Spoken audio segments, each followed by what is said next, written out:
Saya contohkan, ini banyak, tapi salah satu contoh yang baru-baru saya alami, bukan saya, tapi kawan saya. Jadi kawan saya ini, dia ingin sholat malam. Dan dia butuh Al-Quran yang besar, karena dia tidak punya hafalannya. Dia ingin buka Al-Quran, baru dia baca. Dia pesan sama saya, Ustadz, punya Quran besar enggak?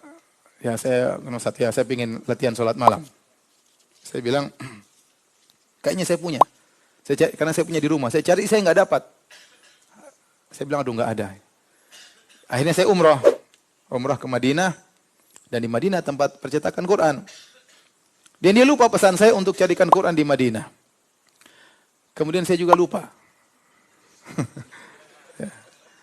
Akhirnya saya pergi ke Mekah. Di Mekah baru dia WA, Ustadz jangan lupa cariin Quran. Saya bilang, kamu nih, saya sudah di Madinah sudah di Mekah baru bilang, coba di Madinah, di Mekah di mana percetakan Quran? Enggak ada. Tapi saya cariin. Saya cari, enggak dapat. Quran yang diinginkan itu enggak dapat. Qadarullah, saya tahu hati saya tertarik ingin telepon kawan saya dari Riyadh. Iseng-iseng aja. Saya telepon, Fulan gimana kabar antum? Ya, baik-baik ya. Saya lagi di Madinah ini, lagi di Mekah, umrah. Oh gitu ya. Waduh, saya jauh sekali. Saya di Riyadh, habis Riyadh masih lagi jauh lagi. Ya. Masih di Riyadh, masih daerah lagi, masih jauh lagi.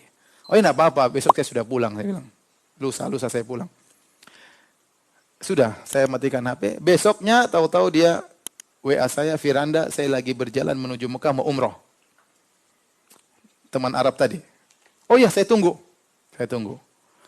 Nanti kita saya habis umrah, saya bilang, kamu habis umrah, saya tidur cepat. Kamu habis umrah, jam berapa saja telepon.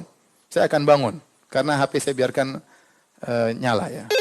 Akhirnya dia selesai umrah jam berapa tuh? Dia selesai umrah mungkin jam 11:30. Saya sudah tidur bangun. Tuh ketemu ngobrol-ngobrol, dia masih pakai ihram, ngobrol-ngobrol. Besok kita pulang ke Indonesia. Dia bilang, Firanda, saya bawa hadiah Quran. Hah? Quran gimana? Quran besar katanya. Saya bilang, kok bisa ya? Itu enggak mungkin kebetulan ya. Dia buat saya Al-Quran. Saya butuh, kalaupun Quran kecil, saya pun baca Quran di HP ya. Ngapain saya Quran besar? Memang saya orang tua ya. Tetapi subhanallah, dia bawa Quran tersebut. Akhirnya saya telepon kawan saya. Ente, Masya Allah. Niat dia itu Allah tahu, itu tidak. Maksud saya Allah itu ngurusin kita tuh detail satu-satu ya akhi. Makanya kalau kita minta direct kepada Allah, ente jangan ragu-ragu, Allah tahu isi hati ente. Kata Allah Subhanahu wa taala, "Ya'lamu kha'inatal a'yun wa ma tukhfi sudur." Allah tahu lirikan pandangan ente, apa yang ente lihat lirik-lirik sana-sana, ente browsing lihat macam-macam, dan Allah tahu tentang apa yang disembunyikan oleh dada-dada ente, yang ente sembunyikan, yang nampak yang sembunyikan. Apalagi yang ente ungkapkan. Yang ente sembunyikan dalam relung hati yang paling dalam, ente ikhlas, ente riya, ente syahwat, ente apa, Allah tahu semuanya. Jadi Allah mengurus kita itu secara detail. Tuhan kita itu mengurus kita secara detail. Ente jangan merasa ditinggalkan oleh Allah. Allah tidak pernah meninggalkan ente. Cuma ente maksiat atau tidak kepada Allah Subhanahu wa taala. Kalau ente taat kepada Allah, Allah tahu semua gerak-gerik ente. Ini melatih kita untuk ikhlas kepada Allah. Tidak perlu orang tahu, Allah tahu isi hati saya kok. Saya punya niat, kalau niat tulus, Allah tahu. Allah pasti tahu, bukan tidak tahu, pasti. Kalau ente ragu, ente kafir kepada Allah.